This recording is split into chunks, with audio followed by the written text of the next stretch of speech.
ഒരു ഞണ്ട് കിട്ടിയിട്ടുണ്ട്. ഇനി ഇതിനെ കറി വെക്കാൻ പോകും. പുന്നാരക്കാട്ടിലെ പൂവനത്തിൽ കൊണ്ടുപോകാം, നിന്നെ കൊണ്ടുപോകാം.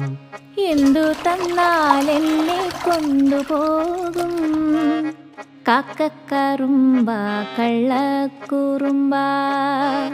പട്ടുടുപ്പിച്ച് ഞാൻ കൊണ്ടുപോകാം, പൊന്നും വളയിട്ട് കൊണ്ടുപോകാം.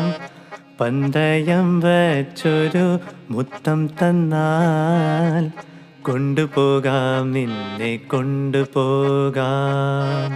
മുത്തമെന്നുള്ളിൻ്റെ ഉള്ളിൽ നിന്നും മുത്തെടുക്കുമ്പോൾ പുറത്തെടുക്കൂ.